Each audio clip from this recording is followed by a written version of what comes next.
오늘은 선종에 대해서 공부를 했습니다. 선종에 대해서 공부를 했는데요. 불교의 발달 단계를 불교가 처음에 중국에 들어올 때 불교 발달 단계를 우리가 세 가지로 봤었잖아요. 그래가지고 처음에 불교의 발달 단계가 격의불교에서, 그러다가 이제 격의불교는 말 그대로 의역이죠, 의역. 의역이란 말이에요.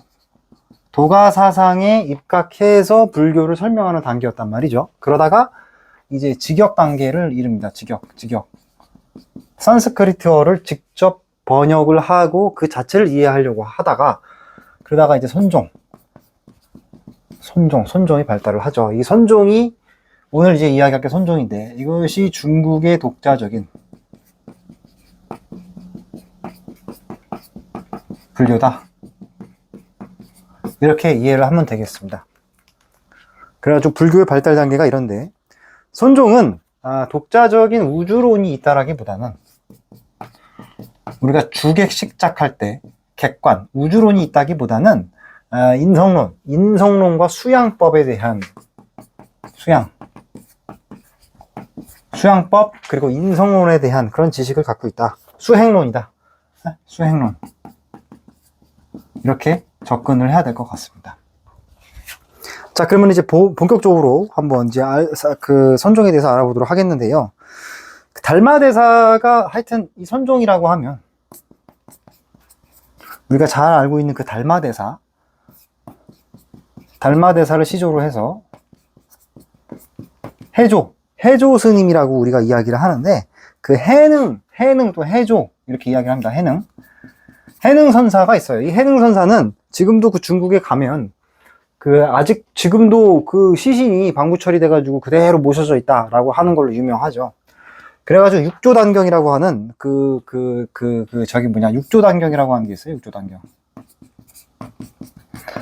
이 경전을 유명을 합니다. 그래서 이 선종이라고 하는 것이 불교에서 독자적으로 나왔다. 그래가지고 이 세 가지를 이야기를 합니다. 무념, 무상, 무주, 이렇게 표현을 하죠. 무념이라고 하는 거는 말 그대로 생각이 없다. 생각이라고 하는 것이 없다. 무상이라고 하는 것은 형태가 없다. 상이 없다는 뜻이죠. 형태가 없다. 무주라고 하는 것은 주관이 없다. 본성이 없다. 주관이 없다. 본성이라 할 것이 없다. 라고 해가지고 이 모든 것들이 다 공하다는 거예요. 다 공하다라고 이야기를 하죠. 자, 그래서 이제 이 선종은 기존에 있었던 중국의 어떤 불교 사상들, 격의불교 단계와 직역 단계를 깨고서 나왔을 거 아니에요. 그러니까 한 단계 더 진일보했겠죠. 그래서 이 한계가 진여라고 하는 것이 다분히 우주심 비슷한 겁니다. 우주심 비슷한 거고, 이 우주심이 왜 상실되느냐, 그 원인에 대해서 인간은 한계가 없으나, 이 진여는 한계가 없지만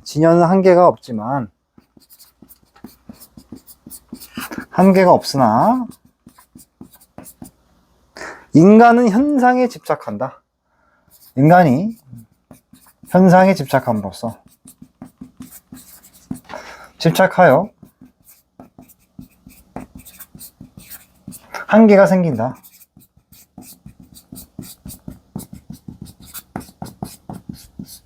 이렇게 봤다라는 겁니다. 생각의 집착을 벗어나면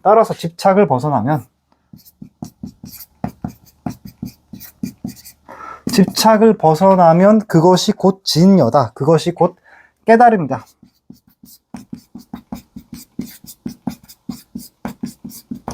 그러니까 결국에는 여기서 말하는 각종 경전이 중요한 것이 아니고, 집착을 벗어나서 진여를 깨달으면 그것이 곧 깨달음이다라고 하는 거죠.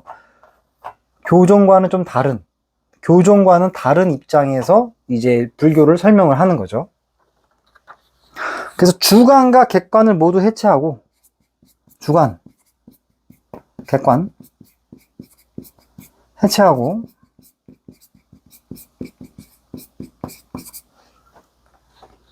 곧바로 부처의 경지에 이른다.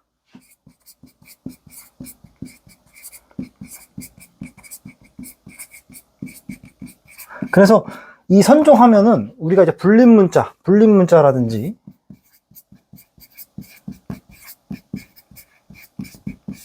선문답 같은 것들이 있잖아요.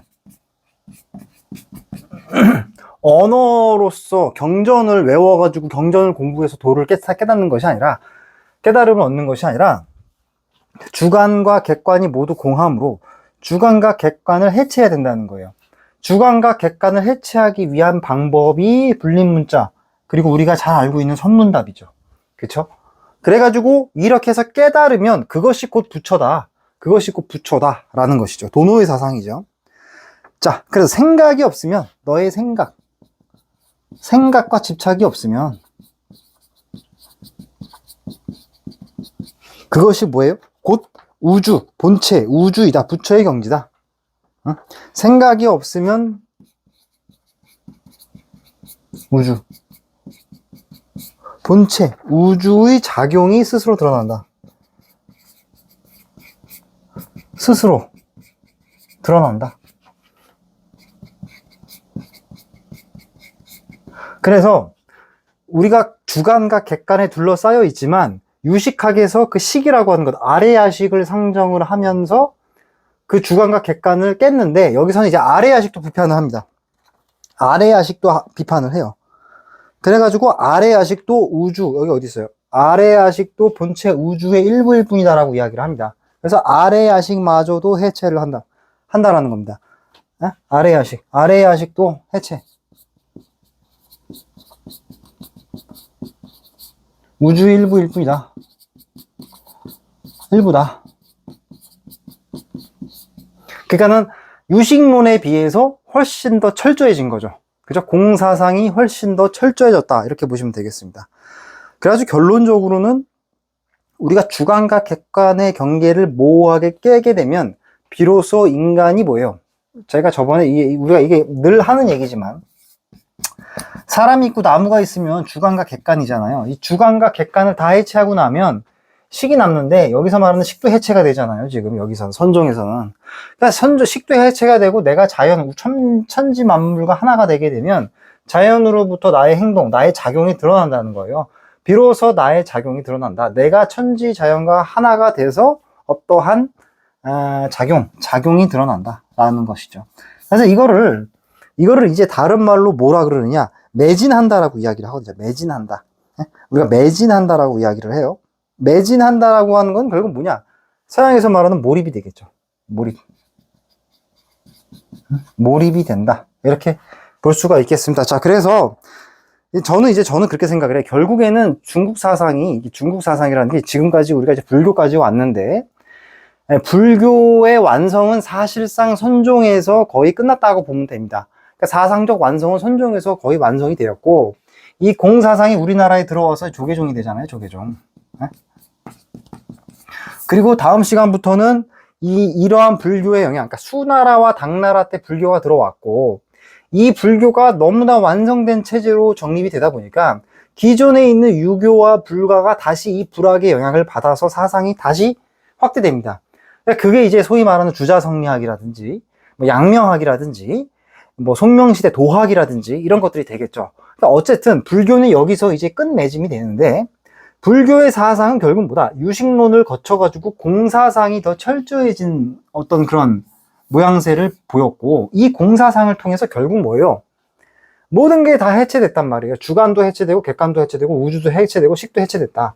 그럼 결국 뭐냐? 우주 자연과 하나가 돼서 그 하나가 된 행동이 나를 통해서 스스로 드러난다라고 이야기를 했거든요. 그리고 그렇게 하게 되면 그것이 곧 부처다. 이렇게 이야기를 함으로써 이 선사상이라고 하는 것은 선종이라고 하는 것은 불교 사상의 거의 끝판왕에 위치해 있다. 이렇게 보면 되겠고, 이것이 그 이후에 도교와 유가에 영향을 미쳐서 송나라 때 성리학에 영향을 미치게 됩니다. 그래가지고 결국에는 여기서 우리가 알 수 있는 게, 제가 뭘 얘기하고 싶은 거냐면, 불교, 유교, 도교 다 서로가 영향을 주고받으면서 2000년 동안 쭉 발달을 해왔잖아요.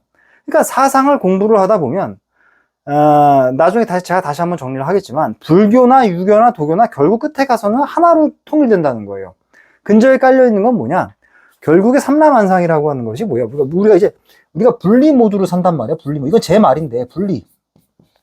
분리 모드로 삶을 사는데 분리 모드를 하지 말고 통합 모드, 통합 모드로 우리가 살아야 한다. 통합 모드다. 통합 모드라는 거죠. 우리가 분리 모드 상태에서 주관과 객관이 분리되어 있고 너와 내가 분리되어 있는 상태에서 통합적 마인드로 통합적 모드로 세상을 살아야 된다. 뭐 그러한 깨달음으로 통일이 되는 것 같아요. 그래서 유교, 불교, 도교가 서로가 서로에게 영향을 주면서 사상의 끝에 가서는 상당히 비슷해진다. 사상이 표현하고자 하는 아이디어가 유교, 불교, 도교가 다 비슷해지는 그런 모습을 우리가 볼 수가 있습니다. 자, 그래서 이제 오늘은 이제 불교의 끝판왕으로 선종을 우리가 받고, 선종의 핵심은 다시 한번 정리하면 모든 것, 주관과 객관과 유식론의 식마저 다 해체, 아레아식마저 해체를 해버리고, 아레아식 어디다 써놨죠? 예. 아레아식마저도 해체가 돼버리고 우주와 하나가 되는 걸 강조를 했다라고 이야기를 했고요. 결국 이것이 그 이후의 주자정리학과 양명학에도 영향을 미치게 되었다. 이렇게 정리를 해볼 수가 있겠습니다.